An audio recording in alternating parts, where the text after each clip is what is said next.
લોકસભા ચૂંટણીને હવે ગણતરીના દિવસો બાકી રહ્યા છે અને ઉત્તર ગુજરાતની એક બેઠક કે જે ખૂબ જ ચર્ચામાં છે એ બેઠકનું નામ છે બનાસકાંઠાની બેઠક.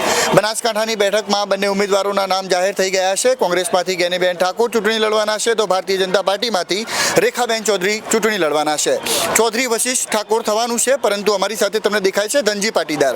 તેઓ ઉત્તર ગુજરાતના રાજકારણને નજીકથી ઘણા વર્ષોથી જોતા આવ્યા છે. રાજકારણને તેઓ ઓળખે છે કે પાટણમાં કેવું રાજકારણ, બનાસકાંઠાની વાત હોય કે મહેસાણાની વાત હોય. બનાસકાંઠાની વાત આપણે ધનજી પાટીદાર સાથે કરીશું. ધનજીભાઈ, શું લાગે છે આ વખતે બનાસકાંઠામાં ચૌધરી વશિષ્ઠ ઠાકોર જોવા મળી રહ્યું છે ને લોકો એવી વાતો કરી રહ્યા છે કે કોણ જીતશે આ બનાસકાંઠાની બેઠક? ચૌધરી વશિષ્ઠ ઠાકોર કે એવું કંઈ નથી, પણ જ્ઞાનીબેન પોતે ઠાકોર સમાજમાંથી આવે છે. રેખાબેન જે ભારતીય જનતા પાર્ટી દ્વારા જે ટિકિટ ઉમેદવારી એમને નોંધાવી છે અને ટિકિટ આપવામાં આવી છે મેન્ડેટ, એ પણ બહુ પ્રભુત્વ ધરાવે છે અને તેઓ બંને સમાજોનું દબદબો છે. પણ સાથે સાથે પાટીદાર સમાજના પણ તેઓ મતો છે, નિર્ણાયક મતો છે. અન્ય સમાજના લોકોના છે, તેઓ માળી સમાજ પણ આવે છે. માળી સમાજ પણ બહુ બહોળા સમાજની અંદર છે. ત્યારબાદ તેઓ રબારી સમાજ પણ છે, એમનું પણ પ્રભુત્વ છે, દબદબો છે. એટલે તેઓ ઘણા સમાજનો એવો દબદબો છે. એટલે ઠાકોર વર્સિસ ચૌધરી એવું બધું નથી, પણ જ્ઞાનીબેનનો પોતાનો દબદબો સારો છે, એમનું ગ્રાઉન્ડ લેવલનું કામ સારું છે, જનતા તેઓ સ્વીકારે છે. અને એમની સામું અત્યારે જે શંકરભાઈ ચૌધરી સાહેબ એ પણ લડ્યા નથી. તમે સમજી લેજો, 2022 વિધાનસભાની ચૂંટણી નહોતા લડ્યા, કારણ કે એટલો બધો જ્ઞાનીબેનનો તેઓ દબદબો છે. 17માં હારી ગયા હતા. 17માં હારી ગયા હતા અને એમની સામું લડ્યા જ નથી. એમની સામું કેવો લડ્યા? જ્ઞાનીબેનના સામું તેઓ વાતાવરણ જ એવું હતું. એટલે તેઓ શંકરભાઈ પોતે પણ તેઓ દિગ્ગજ નેતા કહેવાય છે. તેઓના બનાસ ડેરીના ચેરમેન પણ છે, અધ્યક્ષ પણ છે અત્યારે તો, છતાં પણ તેઓ નહોતા લડ્યા. એટલે જ્ઞાનીબેનનો દબદબો 100% છે. અને વધુમાં એવું પણ છે કે રેખાબેનનું જે છે ને એ આર્ધ સ્થાપક ખરા બનાસ ડેરીના, એમના ગલબા કાકાના પૌત્રી છે. એટલે એના લીધે તો એમને સમર્થન મળશે, લોકો આપશે, સ્વાભાવિક છે. દૂધ બધા પશુપાલકો ભરાવે છે, કોઈ ચૌધરી સમાજ એક ભરાવે છે એવું નથી. તેઓ રબારી સમાજ પણ છે, બધા સમાજો, બધા તેઓ ગાયો ભેંસોનું ચલણ છે, પશુપાલકો રાખે જ છે. પણ કાંટાની ટક્કર એટલા માટે થશે કે ગઠબંધનથી તેઓ ફાયદો થશે. એનું કારણ છે કારણ કે અત્યારે તો ભેમાભાઈ ચૌધરી કે બધા જે રહ્યા એ અત્યારે કોંગ્રેસમાં છે. ભેમાભાઈ ચૌધરી જે આમ આદમી પાર્ટીમાં હતા એ કોંગ્રેસમાં છે, અને બીજા અન્ય સમાજના ચૌધરી સમાજના જે લોકો રહ્યા એ બધા સમર્થન પણ કોંગ્રેસને કરે છે. તેઓ દબદબો તો છે જ કોંગ્રેસનો, અને કોંગ્રેસની સીટ જ છે પહેલેથી. ઉત્તર ગુજરાતની અંદર બનાસકાંઠાની જે સીટો રહી ને એ તમે જોઈ લેજો, 17નું રિઝલ્ટ જોઈ લેજો, 12નું જોઈ લો, 7નું જોઈ લો, તો એ પ્રમાણે તમે જોવા જશો તો એ પ્રમાણે તેઓ દબદબો છે જ.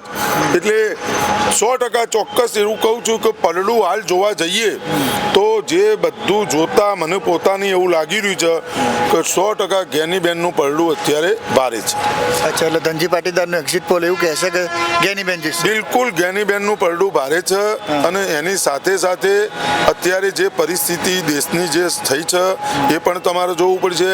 વધુમાં મોંઘવારી પણ જોવું પડશે, બેરોજગારીનો દર જોવો પડશે.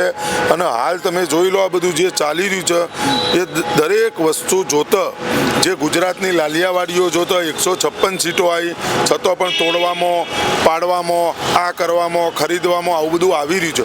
આ બધું જોતો જનતા બિલકુલ નારાજ છે. આટલું બધું દબદબો હોવા છતાં જ્ઞાનીબેન 17માં પણ જનતાએ જીતાડ્યા, ત્યારબાદ એમને 22માં પણ જનતાએ જીતાડ્યા. અને જ્ઞાનીબેને કોઈ એવું પક્ષ પલટો હોય, ફલાણું હોય, ઢીકણું હોય, બધાના ઉપર નજરો, શકની નજરો, શકના દાયરામાં બધા આવ્યા, પણ જ્ઞાનીબેન ઉપર હજી કોઈ એવો સમાચાર કે કોઈ એવી હવા ફરતી નથી થઈ ભાઈ જ્ઞાનીબેન વેચાઈ જવાનો છે, જ્ઞાનીબેન પક્ષ પલટો કરવાનો છે, આ કરવાનો છે, તે કરવાનો. અને એમને એવું કોઈ બોલવાની જરૂર નહીં પડી. એટલે મતદારોના ઉપર જે જ્ઞાનીબેનનો દબદબો છે, એમનો વિશ્વાસ છે જે પકડી રાખ્યો છે.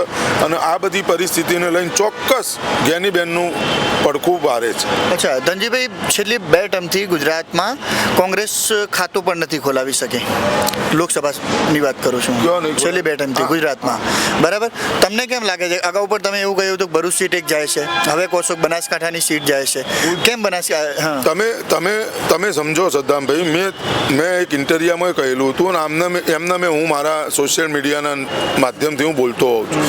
આ વખત 26 જે હેટ્રિક મારવાની કોશિશ કરે છે, CR પાટીલ બોલી રહ્યા છે દરેક સીટ 26 5 લાખ મતોની માર્જિનથી જીતવાની છે. સપનો દૂર થઈ ગયો, સપનો થઈ ગયો. તમને ખબર છે, આ સપનો થઈ ગયો. આ વખત 5 થી 7 સીટો, હું તો 5 જ કહું, 5 થી 7 સીટો બિલકુલ ભારતીય જનતા પાર્ટીના હાથમાંથી જે હેટ્રિક મારવાની ચાન્સ છે ને, એ જનતા, ગુજરાતની જનતા છીનવી લે છે. ભાઈ તમે કશું નહીં, તમે શાંતિ રાખો ને બેસી જાઓ. 2 વખત તમને 26 આપી, પણ શું મળ્યું એ અમે જોઈ લીધું. એટલે એનાથી પબ્લિક હવે કંટાળી. એટલે એનું કારણ છે ગુજરાતની અંદર 5 સીટો જઈ રહી છે. ચૈતરભાઈ વસાવા જીતી જશે. ત્યારબાદ આ ઘેનીબેનની મને લાગે છે પાટણની અંદર પણ પ્રભુત્વ સારું છે. આવી 4-5 સીટો જે રહી એ જઈ રહી છે. બિલકુલ. તો જે પ્રમાણે ચૂંટણીની હજી તારીખો નક્કી નથી થઈ અને ઉમેદવારો ઘણા બધા એવા નક્કી નથી થયા, ચૂંટણી હજી લેવામાં નથી આવી, છતાંય ધનજી પાટીદાર આગાહી કરી રહ્યા છે, ભવિષ્યવાણી કરી રહ્યા છે કે ભારતીય જનતા પાર્ટી 5 સીટો પર હારી રહી છે.